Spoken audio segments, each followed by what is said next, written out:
Abari Asubuhi, Abari Dioni. Je vous salue partout où vous êtes, mes frères, mes soeurs, mes aînés. C'est votre frère Ré, la relecture macroscopique. Je suis là pour mon message hebdomadaire. Je suis là pour faire la deuxième partie du message que j'ai commencé il y a une semaine. L'intitulé est La nature réelle de Dieu, des anges et des démons.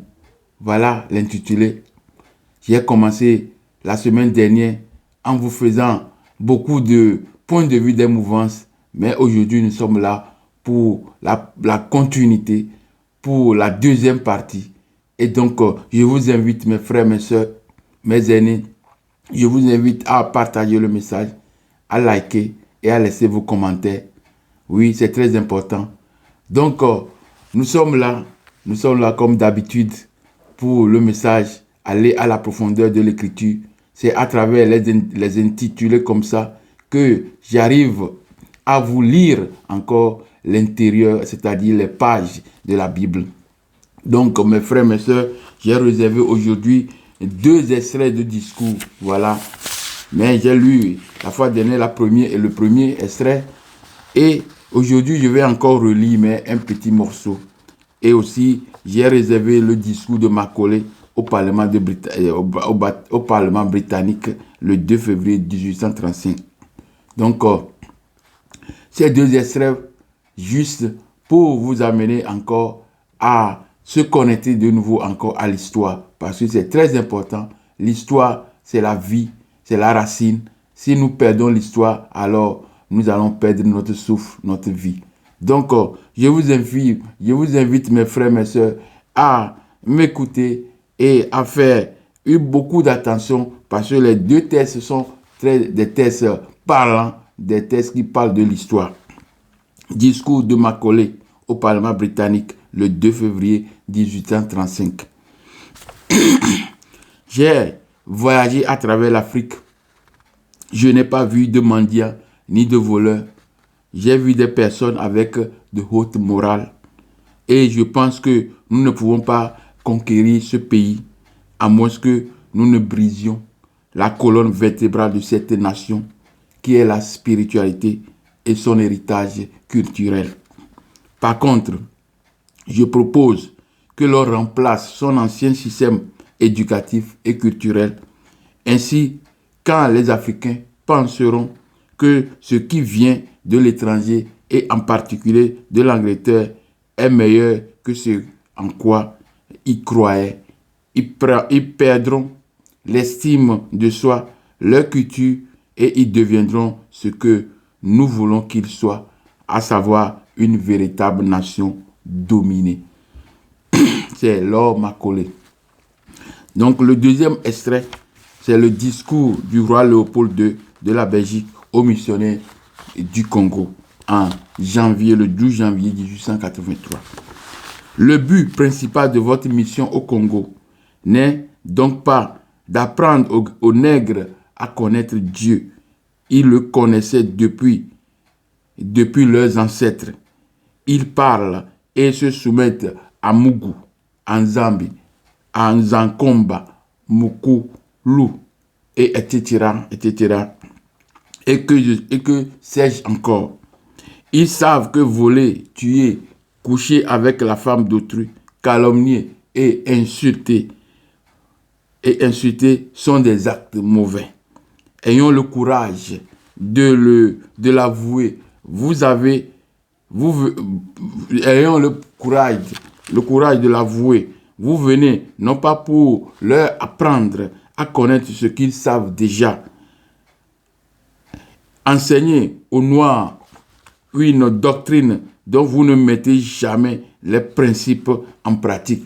S'ils vous demandent pourquoi vous vous comportez contrairement à ce que vous prêchez, répondez-leur. Suivez ce que nous vous disons et non ce que nous faisons. Dites-leur que les statuettes qu'ils gardent chez eux sont l'œuvre de Satan. Confisquez-les pour aller remplir les musées de Tarnelle et de Vatican. Faites donc oublier aux Noirs le zéro afin qu'ils n'adorent que les nôtres qui ne les écouteront naturellement jamais. Donc, je reviens encore sur les deux textes. Donc, là, le discours de Macaulay et puis les extraits de discours encore de Léopold. Donc, j'ai voyagé à travers l'Afrique. Je n'ai pas vu de mendiants ni de voleurs. J'ai vu des personnes avec haute morale et je pense que nous ne pouvons pas conquérir ce pays à moins que nous ne brisions la colonne vertébrale de cette nation qui est la spiritualité et son héritage culturel. Vous voyez? Donc, quand il a voyagé, il dit qu'il a vu des gens avec une grande moralité. Donc, ces gens-là, ces gens sont des Africains. Donc, pour avoir cette moralité, ils ont dit que c'est sur le fondement spirituel et l'héritage culturel. Donc, pour eux, il faut tout faire plutôt pour briser cette colonne vertébrale qui est la spiritualité et son héritage. Donc, par conséquent, maintenant, il propose qu'on remplace son ancien système culturel, puisque la culture contient beaucoup de choses, son ancien système éducatif et culturel, ainsi quand les Africains pensent que ce qui vient de l'étranger et en particulier de l'Angleterre est meilleur que ce en quoi ils croyaient, ils perdront l'estime de soi, leur culture et ils deviendront ce que nous voulons qu'ils soient, à savoir une véritable nation dominée. Donc, il propose qu'on détruise le système culturel, on le remplace complètement, ce système, et c'est ça que nous voyons aujourd'hui. On a tout remplacé et l'Africain rejette ses propres cultures, rejette ses ancêtres, rejette tout ce qu'il possède, il rejette. Tout ce qu'il a, ses ancêtres l'ont légué, ils l'ont rejeté et ils ont tassé de démons. Donc, quand on tasse quelque chose de démons, donc la séparation est directe. Donc, les Africains ont rejeté leur culture, ils ont rejeté leur spiritualité, ils ont tout rejeté. Alors que dans la parole ou bien dans le discours de Macaulay, il répète que les gens ont une grande moralité. Et ces gens-là, leur moralité est assise sur leur spiritualité et leur culture. Alors que maintenant, aujourd'hui, nous voyons que nos frères, nos sœurs noirs, ils rejettent complètement. Alors que c'était la base de leur puissance morale, de leur puissance économique, de leur puissance mentale et intellectuelle, puissance scientifique. C'est ça la base. Ils ont tout rejeté. Donc nous sommes là aujourd'hui comme des gens qui ont tout perdu, qui n'ont rien, et même Sarkozy dit que l'homme africain n'a pas assez rentré dans l'histoire. Vous voyez, c'est vraiment dégueulasse. Ça fait pitié que des gens comme ça peuvent nous parler de la sorte. Parce que pourquoi? Nous montrons que nous ne sommes rien du tout. Voilà. Donc l'extrait encore, le deuxième extrait du roi Léopold II de la Belgique au missionnaire congolais le 12 janvier 1883. Le but principal de votre mission au Congo n'est donc pas d'apprendre aux nègres à connaître Dieu. Ils le connaissaient déjà depuis leurs ancêtres. Ils parlent et se soumettent à Mungu, Nzambi, Nzakomba, Mukulu, etc., etc. Et que sais-je encore? Vous voyez. Donc, Léopold réaffirme encore que vous êtes là en Afrique, vous êtes là sur le territoire ou bien le cordon ombilical du monde. Vous êtes là, vous n'êtes pas là pour aller leur parler de Dieu. Ils connaissaient déjà Dieu, ils connaissaient quel Dieu. C'est pourquoi j'ai dit dans mon intitulé, un de mes intitulés, le Dieu invoqué dans l'Afrique intérieure n'est ni Yahvé ni Allah. Donc ils connaissaient Dieu. Et le Dieu qu'ils connaissaient, c'est ça qu'on nous montrait ici, Mungu, Nzambi. Et dans d'autres coins, on peut dire Mao, on peut dire Nyame, on peut dire Lago, on peut dire beaucoup Oluru. Vous voyez. Donc nous avons le nom du Créateur dans notre langue. Donc c'est ça qu'on est en train de nous donner ici avec précision. C'est le roi Léopold qui parle aux missionnaires du Congo. Vous voyez. Donc, ayons le courage de l'avouer. Vous venez non pas pour leur apprendre à connaître ce qu'ils savaient déjà. Donc, on savait, on connaissait Dieu. Vous voyez? Donc, ils ne sont pas là pour nous apprendre ça. C'est pourquoi l'autre, là, ma collègue a dit qu'on doit remplacer la spiritualité, la base, la colonne vertébrale doit être brisée. Hein? La spiritualité dans laquelle nous avons le nom de Dieu. Dieu en qui nous avons toutes nos confiances. Donc, nous connaissons déjà Dieu. Voilà. Donc, ayons le courage de l'avouer. Vous venez non pas pour les apprendre à connaître ce qu'ils savaient déjà. Hein. Enseignez aux Noirs une doctrine dont dont vous ne mettez jamais les principes en pratique. Donc, vous voyez, ici, on nous montre directement qu'ils vont nous enseigner une doctrine que eux-mêmes ils ne vont jamais mettre en pratique. Vous voyez. Donc c'est pourquoi je dis que la religion chrétienne, la religion monothéiste en général, c'est une religion qui ne respecte rien. Parce que leur Dieu est un Dieu de chaud et de froid. Il renverse tout. Il met tout. Il renverse. Il est un Dieu instable. Donc voilà, ici aussi, il ne respecte rien. Même la doctrine qui vient donner à l'Afrique, eux-mêmes, ils ne pratiquent pas ça.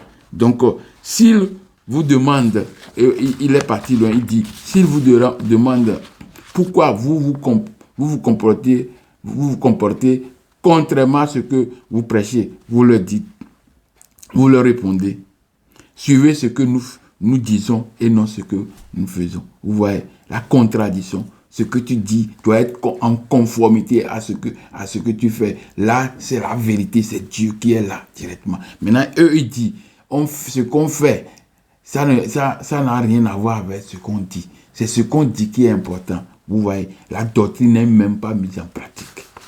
Et c'est cette doctrine-là que nos frères et sœurs noirs aujourd'hui, ils font comme si ils ont la propriété. Vous voyez, ils sont perdus. Les gens là, eux-mêmes sont perdus.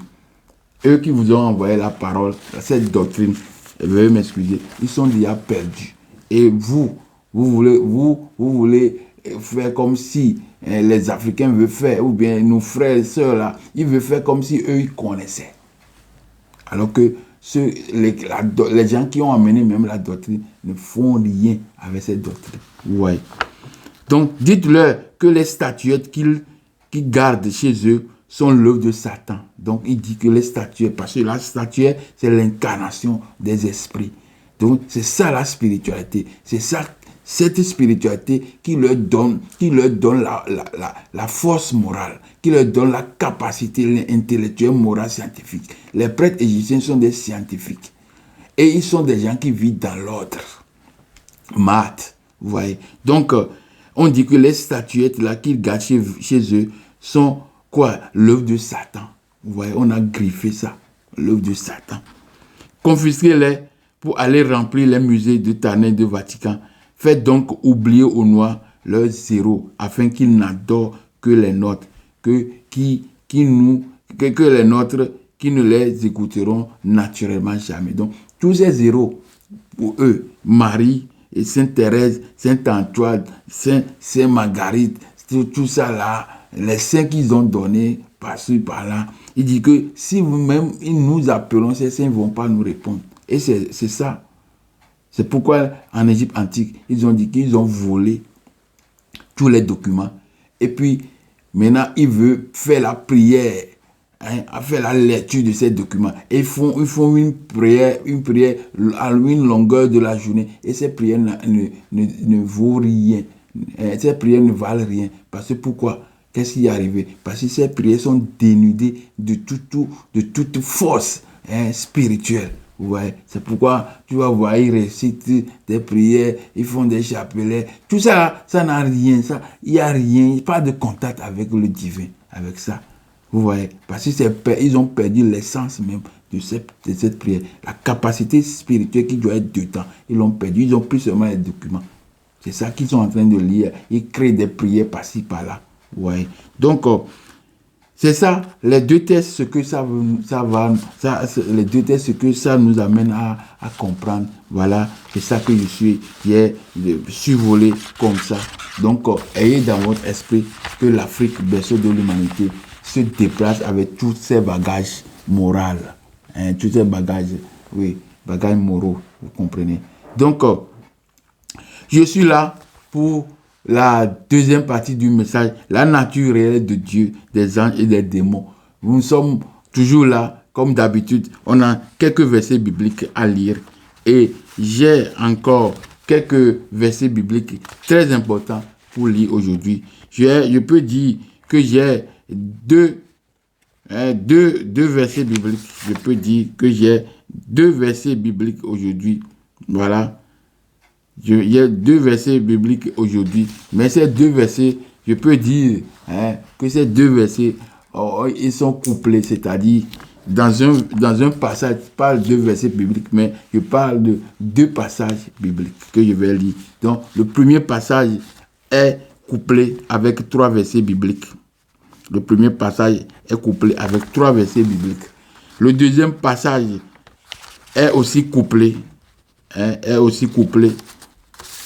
Le deuxième passage est aussi couplé avec, je peux dire encore deux versets bibliques. Voilà, deux versets bibliques. C'est ça. Donc, je vais lire ces deux versets, ces deux passages bibliques. Donc, le premier passage a trois versets, c'est-à-dire trois chapitres, trois morceaux de la Bible. Donc, je lis Acte 2, verset 2 à 3. Tout à coup, il vint du ciel un bruit comme celui d'un vent impétueux et il remplit toute la maison où ils étaient assis. Des langues de feu semblables à des langues de feu leur apparurent, séparés les uns les autres et se posaient sur chacun d'eux. Voilà, Acte 2, verset 2 à 3. Le deuxième qui est à côté de lui, c'est-à-dire ces trois passages bibliques qui sont là, trois versets bibliques qui sont sous le premier passage. Donc nous avons Psaume 104, verset 4. Il a fait des vents, des messagers, des flammes de feu, ses serviteurs.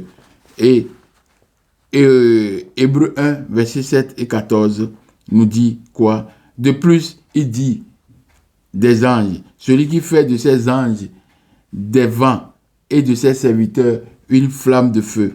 Ne sont-ils pas tous des esprits au service de Dieu, envoyés pour exercer un ministère en faveur de ceux qui doivent hériter le salut?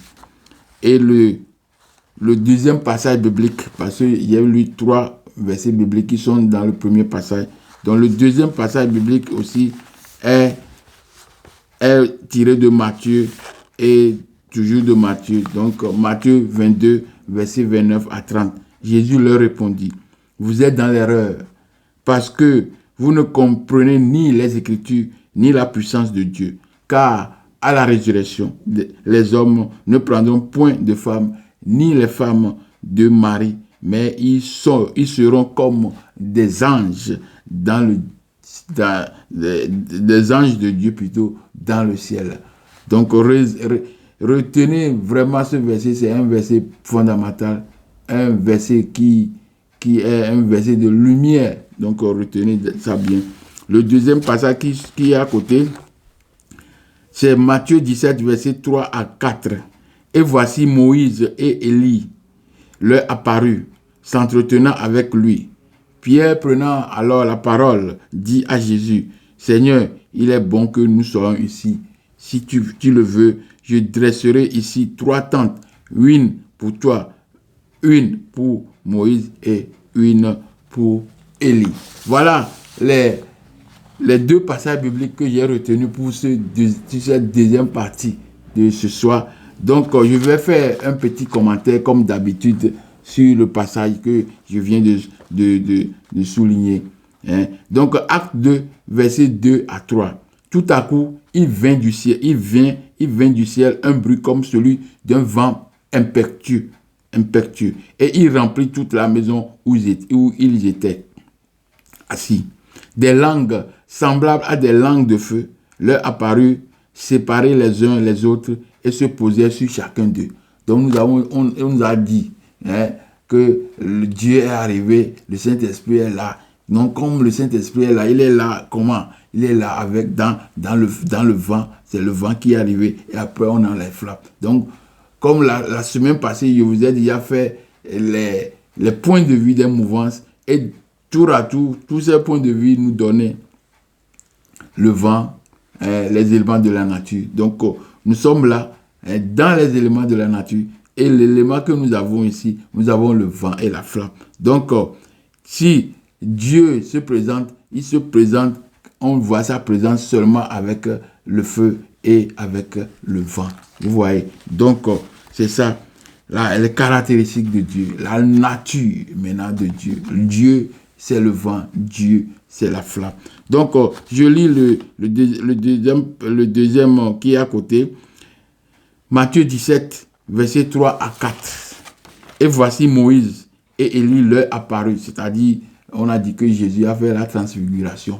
Ouais, la transfiguration. Et puis, qu'est-ce qui est arrivé? Et il s'entretenait avec Moïse et Élie.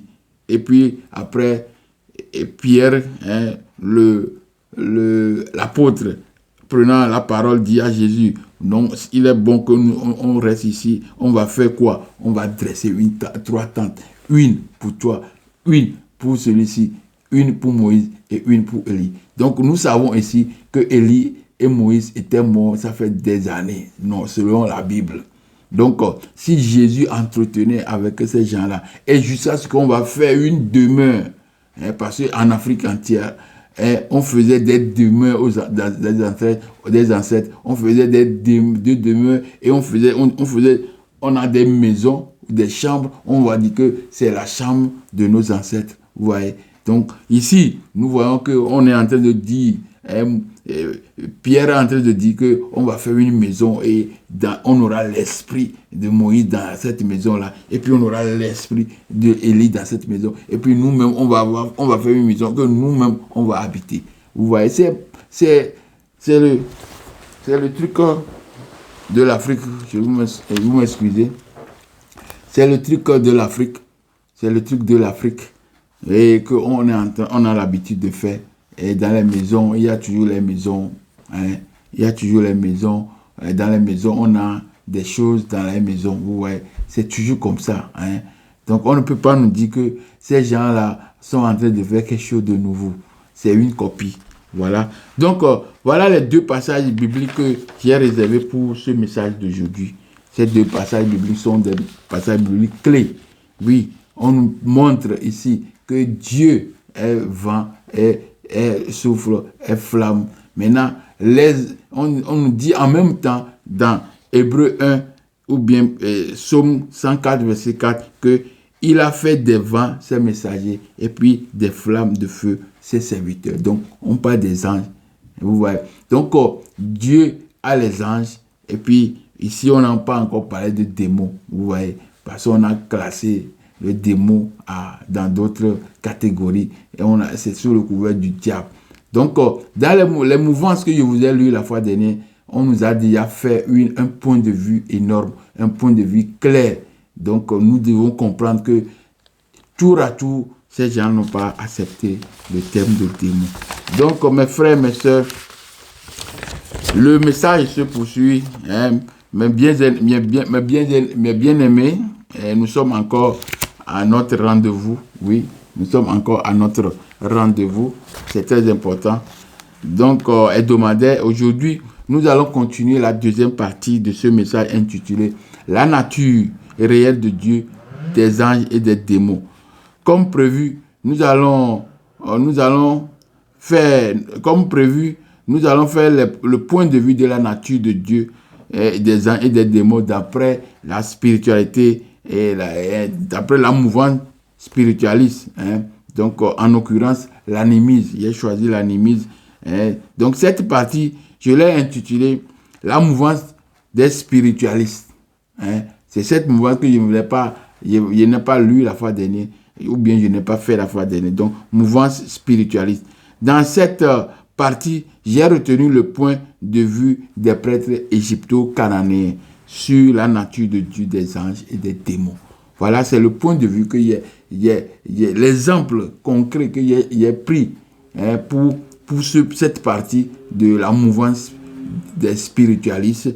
Donc, j'ai pris les points de vue des prêtres égypto-cananéens. Donc, quand on dit égypto-cananéens, Cana et Égypte, c'est la même. Ce sont les Couchites. Tout ça, là, sont des Couchites. Ouais. Donc, quand on parle de Couchites, on parle de l'Afrique noire. Ouais. Donc, l'Afrique en général. Donc, dans cette partie, j'ai retenu le point de vue des prêtres égypto-cananéens sur la nature de Dieu, des anges et des démons. Donc, on va parler d'abord des prêtres égyptiens. Donc, quels sont leurs points de vue sur Dieu, la nature de Dieu? Pour les prêtres de l'Égypte antique, Dieu, encore appelé Nétché en Égypte antique, désigne bien plus qu'une simple divinité au sens moderne du terme. C'est un terme complexe qui englobe le sacré, les forces de la nature et le divin sous diverses formes. Écoutez bien, le divin sous diverses formes. Donc, c'est ça qu'on a. Les autres mouvances aussi, on parlait de divin sous diverses formes. C'est ça qui dit les éléments de la nature. Ouais. Donc, Nétché, c'est-à-dire Dieu, représente des principes cosmiques, des énergies génératrices et des lois naturelles qui maintiennent l'ordre du monde. C'est l'exemple de Math en Égypte antique, l'ordre du monde. Les lois naturelles qui maintiennent l'ordre du monde. Les prêtres voyaient dans les dieux, c'est-à-dire parce que c'est la diversité, c'est multiples formes, c'est la diverses formes, voilà, de Dieu qu'on appelle maintenant Nétéru. Nétché veut dire Dieu et Nétéru veut dire les dieux. Donc, ce sont des forces agissantes plutôt que simples dieux abstraits. Donc, ce sont des forces de la nature. Donc, quand on parle des forces de la nature, ce sont des choses que l'homme connaît. C'est pourquoi il a dit qu'il n'y a pas de divinité, il n'y a pas de Dieu, il n'y a pas d'entité, il n'y a rien que l'homme ne connaît pas. L'homme connaissait tout. C'est lui qui a donné le nom à tous ces éléments. Vous comprenez? Donc, le terme Dieu, Nétché, pouvait désigner des dieux, des esprits ou des entités. Ils peuvent être bons ou mauvais. Donc, l'esprit peut être bon et peut être mauvais. Comme je vous ai dit la fois dernière, le vent, c'est un esprit. Il souffle pour nous donner la vie, la respiration, mais il peut être mauvais aussi en faisant des destructions. Vous comprenez? Donc, ils ont deux natures. Le dualisme, c'est ça le dualisme. Là, leur nature n'est pas dualisme, mais leur caractéristique, le fonctionnement, ils fonctionnent dans les deux phases, le bon et le mauvais. Donc, je continue. Le terme de Dieu, Nétché, pouvait désigner des dieux. Un Dieu, Nétchéwa, c'est Dieu unique. Donc, on dit que ce terme pouvait désigner des dieux. Donc, un est directement lié au Dieu, en pluriel. Donc, des dieux, des esprits ou des entités. Ils peuvent être bons ou mauvais. On peut noter, c'est-à-dire les exemples de Dieu. Le roi peut être divinisé de son vivant et même de sa mort. Il est plutôt bien divinisé que quand il est vivant. Il est vivant, il est élevé. Mais quand il est mort, il est plus élevé que quand il est vivant. Donc, c'est pourquoi on voulait faire des tentes à Élie et à Moïse. Quand on fait les tentes là, on va faire quoi dedans? Les tentes là que Pierre dit à Jésus, on va faire 3 tentes. Et Élie va rester dans un et l'autre. On va faire quoi dedans quand on met les tentes? Qu'est-ce que vous pensez? Donc, je continue. Exemple de roi, exemple des ancêtres aussi divinisés, les ancêtres qu'on divinise, c'est-à-dire déifiés. Des animaux sacrés, on peut aussi élever au rang sacré. Des animaux, c'est l'exemple de taureau qui est Hapi, le dieu Hapi, crocodile qui est le dieu Sodek, vautour ou aigle qui est le dieu Eru, ou bien Eru. Ouais. Donc, c'est tout ça là que nous devons comprendre, que ces divinités font partie du tout, de tous les divinités, du Dieu qui est un et unique. Voilà. Dieu ou Dieu, c'est-à-dire Dieu au singulier ou Dieu au pluriel, était, c'est-à-dire Netché et Netérou, perçus comme des manifestations ou des attributs différents d'un être suprême unique, plutôt que de simples entités polythéistes séparées. Donc, c'est le thème là, Dieu unique, Dieu suprême, c'est un thème qui implique directement des entités. C'est pourquoi on parle de polythéisme et on dit que nous sommes des polythéistes, nous sommes démoniaques. Non, Dieu est invisible et visible. Donc, invisible par l'esprit et invisible dans les éléments de la nature. Donc, c'est ces éléments de la nature qui sont visibles. Donc, ces éléments sont connus. Donc, le Dieu, c'est les éléments de la nature. C'est pourquoi d'autres mouvances ont dit que Dieu est nature et nature est Dieu. Donc, la nature est composée de beaucoup d'éléments. Donc, tous ces éléments sont des divins. Ouais. Donc, voilà les idées de base que nous avons reçues dans la première partie. Donc, le Dieu peut résider dans la statuette. C'est pourquoi ils ont dit que, dites-leur que les statuettes ou bien les statues qu'ils ont dans leur maison ne sont que quoi? Ne sont que de l'œuvre de Satan. Ouais. Tout ça là, c'est normal.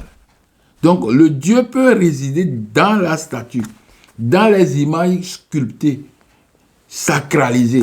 Vous allez voir des tableaux, pas tableaux, mais des masques. Donc, derrière ces masques, il y a l'incarnation d'esprit. Vous voyez, c'est ça. Donc, les statuettes que nous avons en Afrique dans le temps et qu'on a ramassées pour aller mettre dans leur musée aujourd'hui, ce sont des divins. Ce sont des divins, ce sont la représentation de Dieu. Et on nous a ramassé ça, on nous a pris ça par la force, par la ruse, pour aller laisser dans leur cave là-bas. Donc, la conception de Dieu, excusez-moi, la conception de Dieu chez les Égyptiens est la même que chez les Africains mélanodèmes d'Afrique et d'ailleurs. Dans le cadre religieux traditionnel africain, Dieu est un être suprême, créateur omnipotent, souvent perçu à la fois comme lointain, c'est-à-dire transcendant, qu'ils ont dit, et puis en même temps aussi présent dans le quotidien ou dans les forces naturelles, c'est-à-dire immanent. Dieu est transcendant pour les Africains, il est transcendant et immanent. Transcendant, c'est qu'il est à l'extérieur de la nature et il peut pénétrer la nature, il peut aller au-delà, traverser la nature. Pour lui, il n'y a pas de limite. Il peut passer dans tout, n'importe comment. Il peut passer. Vous voyez? Donc, c'est un esprit, c'est un vent, c'est une flamme. Il peut passer dans tout. Donc, c'est là que il est transcendant extérieur, et puis il peut traverser. Maintenant, immanent, c'est ce qui est maintenant à l'intérieur. Immanent, c'est caché. Donc, ce qui est caché dans toutes choses. C'est ça qu'on appelle immanent. Donc, c'est pourquoi on dit l'immanence de Dieu. C'est le nom même. Le nom, le mot immanent sort du immanent. Vous comprenez? Donc, il est le gardien de la moralité.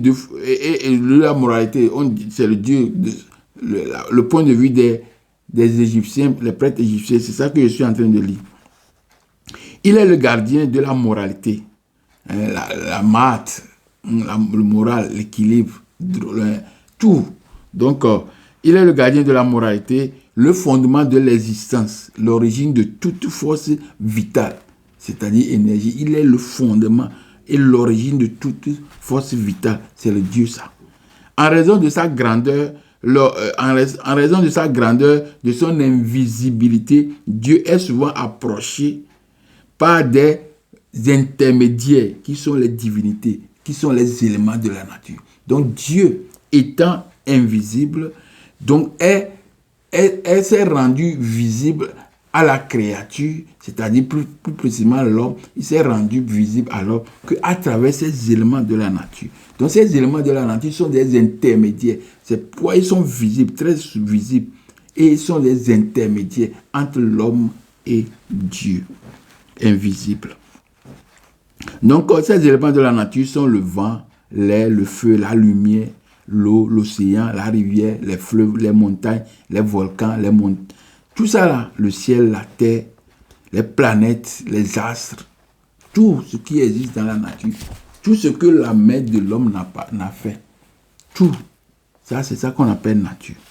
Nous avons le soleil, la lune, l'étoile, tout ça là. Ouais. Mais le soleil, le caractère que le soleil a un caractère primordial dans tout ce qui est comme élément de la nature. Le soleil occupe une place très importante que tous les éléments de la nature. Bien qu'il est parfois décrit par des métaphores humaines, c'est-à-dire quelquefois on décrit Dieu comme humain, mais il n'est pas humain. C'est pas comme pour les religieux, pour eux Dieu est humain. Humain, c'est un homme avec barbe, avec une grande robe. Non, c'est pas ça. Il n'y a rien comme ça. Donc, pour les Égyptiens, tout provient de l'abîme. Donc, il n'a pas fini la première ligne là. Bien qu'il est parfois décrit par des métaphores humaines, Père, Mère, Roi, Seigneur, etc. Dieu est et reste généralement un esprit, un pur. Voilà. Bien qu'on peut dire qu'on parle de, on l'associe à certaines choses, mais il garde son caractère, sa nature spirituelle, esprit. Donc pour les Égyptiens, tout provient de l'abîme ou de l'océan primordial, qu'on appelle Noun. Vous voyez, dans l'aspect visible premier du Dieu, voici l'aspect visible premier du Dieu.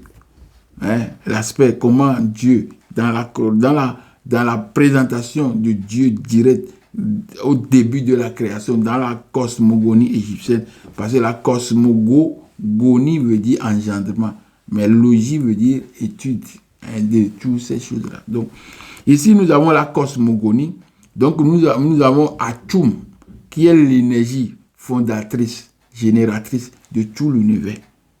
C'est la grande lumière. Donc, cet Atum, le Dimurge, qui s'est créé de lui-même, a engendré Chou et Tefnou. Donc, Chou, c'est le feu, c'est l'air, c'est encore lumière, c'est le soufre et le souffle. Il y a deux choses là-bas, le soufre et le souffle. Ouais.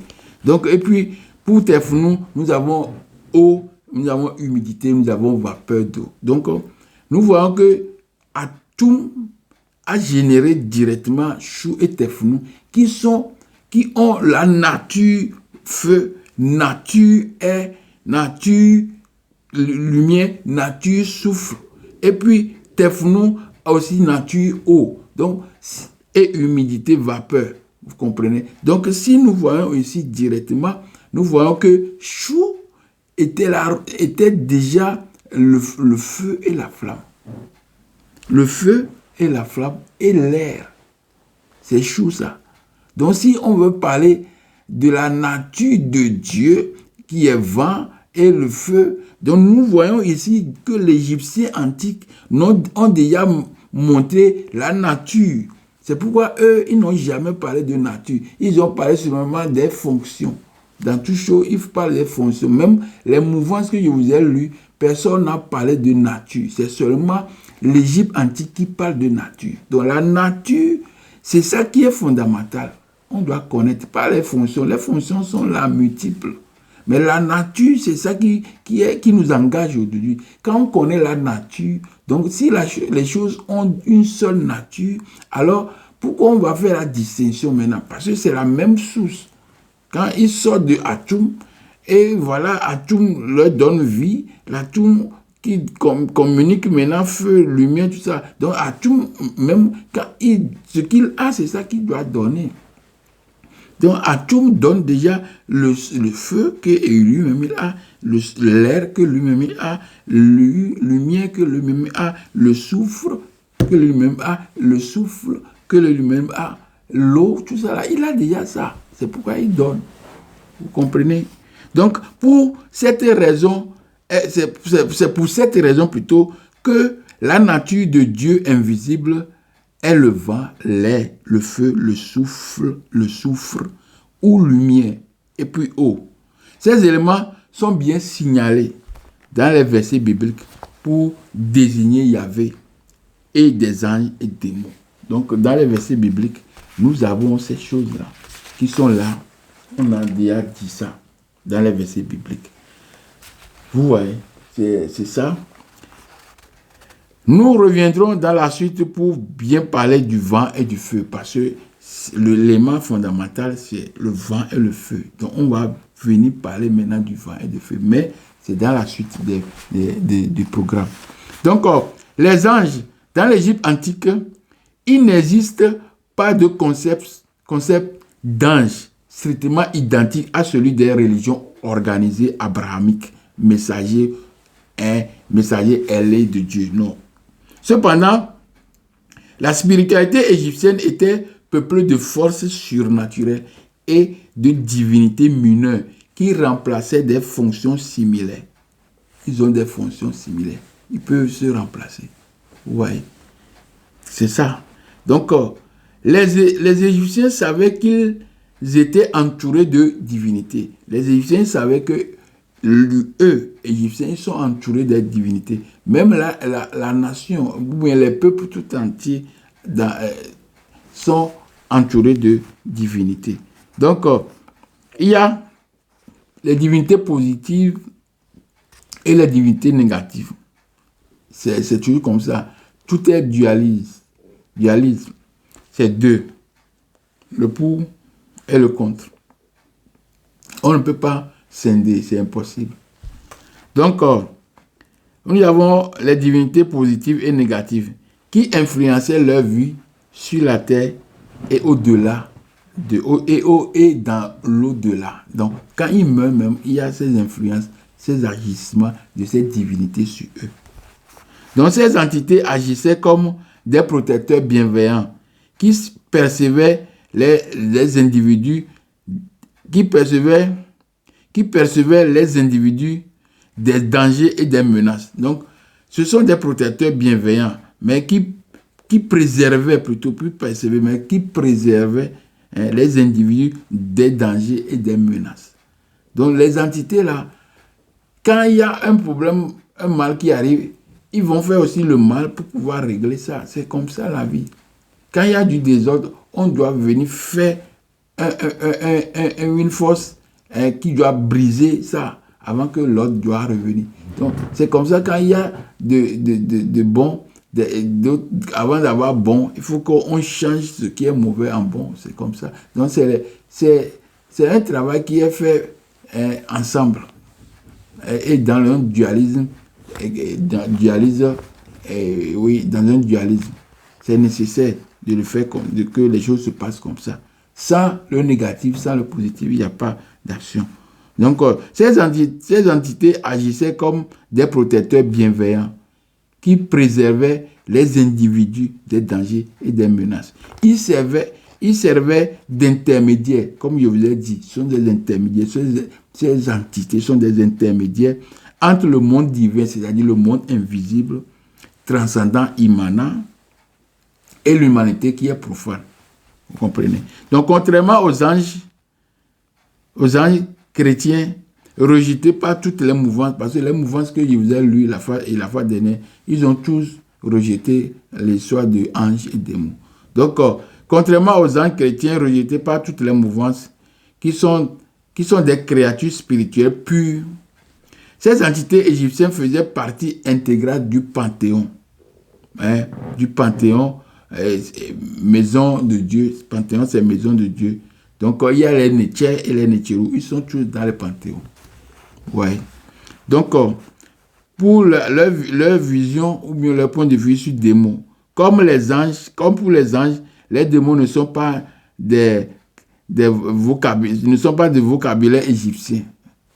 Comme les mouvances que je vous ai lues, ils ont tous rejeté. Tout ça là ne sont pas dans leur vocabulaire. Les démons, anges, tout ça là, non. Donc, pareil pour les Égyptiens aussi. Donc, les démons ne sont pas de vocabulaire égyptien. Les démons n'existent non plus dans l'univers égyptien. Ouais.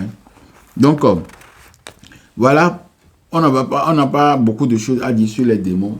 Comme les anges aussi n'existent pas, pareil pour les démons aussi, pour les Égyptiens. Donc, on va parler maintenant du point de vue cananéen.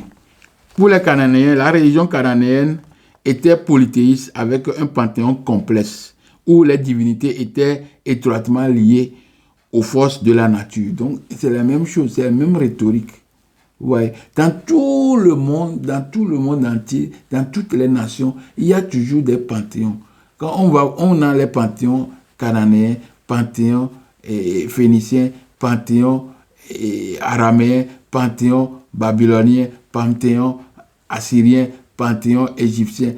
Tout, panthéon chinois, panthéon romain, panthéon grec, panthéon, il y a panthéon partout. Donc quand on parle de panthéon directement, c'est la maison des dieux. Ouais. Donc c'est partout. Donc c'est pourquoi on ne peut pas nous dire qu'il y a un seul Dieu unique. Vous voyez, c'est impossible. Comment on peut vivre dans une réalité et on fait fi de cette réalité? Ce n'est pas possible. C'est une méchanceté ou bien quoi?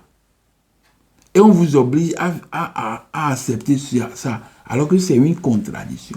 Vous voyez, ces gens n'ont pas de morale. Parce que je vous ai dit que en Égypte antique, on a dit que on a fait sortir, on a mis dehors Math et on a mis dedans Isifet. Ça veut dire le chaos. Des gens qui n'ont plus de morale. C'est ça. Le panthéon cananéen se caractérise par une hiérarchie avec un Dieu suprême, El, créateur partenel et des divinités plus actives, souvent associées aux besoins de l'homme. Donc, ils ont dans le panthéon, on a quoi? J'ai mal lu, je vais reprendre.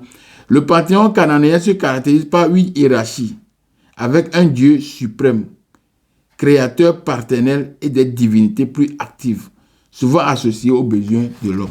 Donc, chaque besoin de l'homme est associé, est lié à une divinité. Quand il vous a donné l'exemple des chantiers navals dans le domaine de la médecine, dans tous les domaines que l'homme s'exerce, il y a de l'ordre, il y a un ordre, on dit, voilà, l'ordre des avocats, l'ordre. Donc, il y a ordre toujours. Donc, cet ordre-là, ça fait qu'il y a une divinité qui est là pour gérer ce secteur-là. C'est comme ça se passe. Donc, je continue.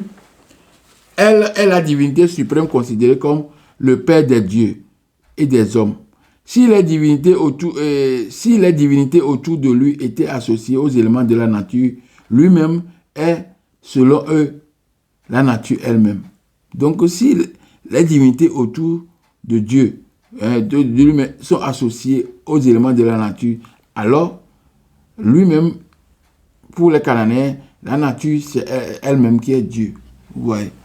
Donc, ce sont des choses qui sont normales et réelles, sans ambiguïté. Bien que le Dieu, elle, était fusionné fusionné au Dieu biblique Yahvé. Parce que le Dieu, il vous a dit que la substitution. Comment le Dieu Yahvé s'est substitué au Dieu le Créateur. Il a déjà fait ça. Comment le Dieu Yahvé s'est substitué au Dieu le Créateur. Donc, ici, on nous dit que bien que le Dieu, elle, était fusionné au Dieu biblique Yahvé, ou bien Allah, dans certaines traditions, la nature des dieux cananéens est lié aux forces naturelles et différait bien du Dieu Yahvé. Le Dieu invoqué à l'intérieur de l'Afrique n'est ni Yahvé ni Allah. C'est une substitution. Donc, je rappelle que dans la religion cananéenne, dans la région cananéenne, Yahvé est considéré comme fils de Dieu. Ou bien dans la religion, ou bien dans cette région de Cana, dans la région qu'est Cana, ou bien dans la religion cananéenne, Yahvé est considéré comme fils de El. Même fils de El là, c'est quand on va dans le panthéon cananéen, il n'y a pas Yahvé dedans. Vous voyez, il y a tout montré. Tout montré. C'est vraiment, il faut aller regarder mes vidéos avec beaucoup d'attention et vous allez tout comprendre. Donc, c'est l'exemple de Deutéronome 32, versets 8 à 9. Quand le Très-Haut donna un héritage aux nations, quand il sépara les enfants des hommes, il fixa les limites des peuples d'après le nombre de ses enfants. Pas les enfants d'Israël, parce qu'au commencement, Israël n'existait pas. Tout ça là. Même Israël n'est pas ce Israël qu'on a dit. J'ai déjà montré que c'est aussi une substitution, ils ont remplacé. Ce sont les Édomites. Parce que les Édomites, parce que pourquoi? Le Dieu des Édomites, c'est Yahweh. Et la couleur, c'est roux, c'est pâle, c'est blanc. C'est comme ça. Donc, les dieux cananéens ne sont pas... Je lis Deutéronome 32, versets 8 et 9 d'abord. Quand le Très-Haut donna un héritage aux nations, quand il sépara les enfants des hommes, il fixa les limites d'après le nombre des enfants d'Israël. Mais ce n'est pas enfants d'Israël, mais c'est les enfants de El, les enfants de Dieu. Donc, à la portion de l'Éternel, parce qu'on dit que l'Éternel, c'est Yahweh. Donc, la portion de l'Éternel, c'est son peuple. Et le peuple là, c'est Jacob. Et Jacob est le peuple, est l'héritage de Yahweh. Donc maintenant, Jacob là même, nous avons montré que Jacob n'est même pas... Ce sont des substitutions, ce sont des falsifications.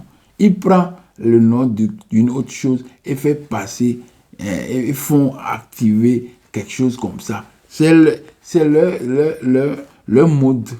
Ils ne sont jamais originaux. Ils ne sont pas des originaux. Jamais originaux.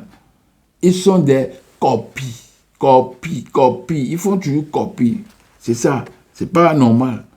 On veut les originaux. Mais ils ne sont... Ils se passent pour quelqu'un d'autre. C'est comme ça. Ils font toujours. Donc les dieux cananéens ne sont pas des entités strictement abstraites. Abstrait veut dire invisible. Mais ils sont aussi physiques, car ils résident dans les éléments de la nature. Tels que Yam, qui est la mer, Mo, qui est la mort, c'est-à-dire tout ce qui va envoyer quelqu'un à la mort. C'est ça, le Dieu là qui gère ça, c'est Mo.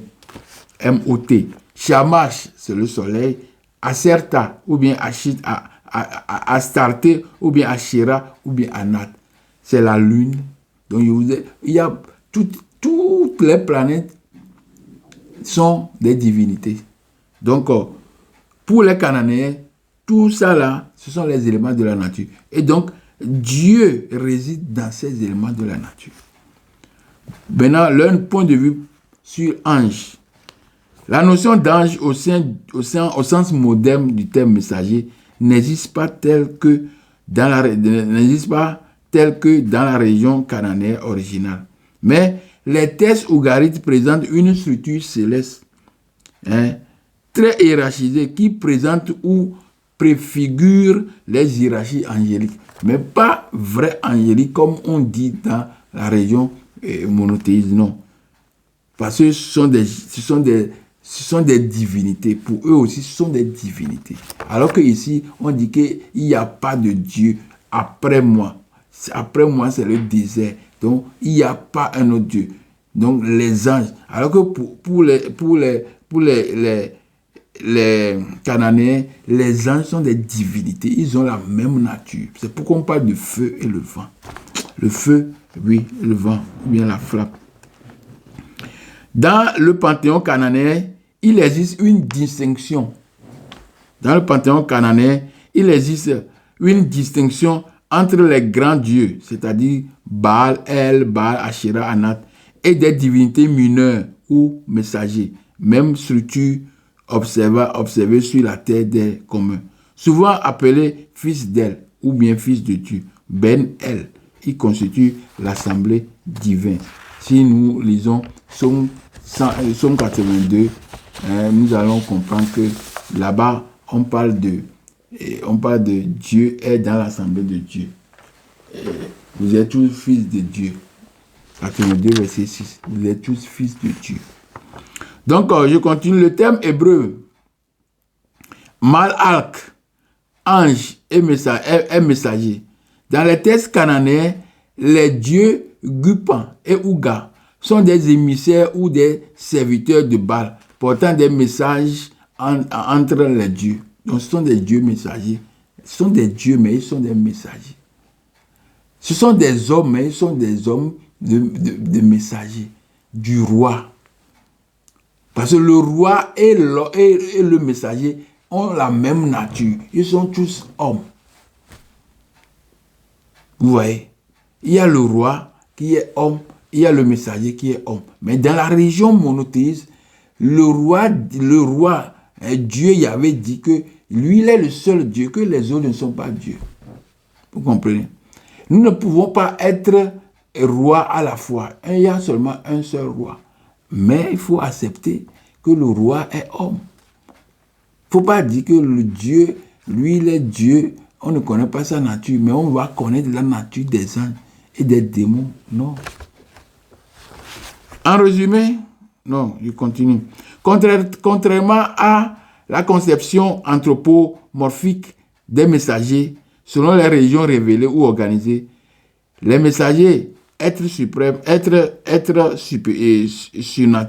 naturel, c'est-à-dire invisible, maintenant,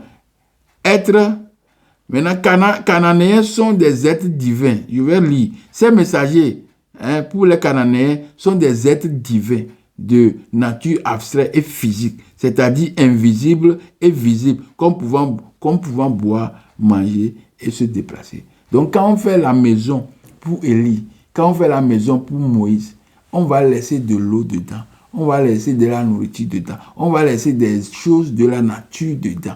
C'est ça qui constitue la nourriture de l'esprit. Ouais. Ce n'est pas les paroles de Dieu là qu'on nous dit ici, on dit nourriture d'esprit, non. C'est pas ça. Vous comprenez? En résumé, les Cananéens, en résumé pour les Cananéens, ce que l'on nomme anges étaient des émissaires divins du rang inférieur, mais spirituels, faisant partie de l'entourage de Dieu plus puissant, dotés de fonctions spécifiques de communication et d'exécution volontaire. Donc, mes frères, mes sœurs, je vais faire un petit arrêt et on va reprendre pour le point de vue des démons selon les Cananéens. Donc, je reviens à bientôt. Je reviens tantôt plutôt.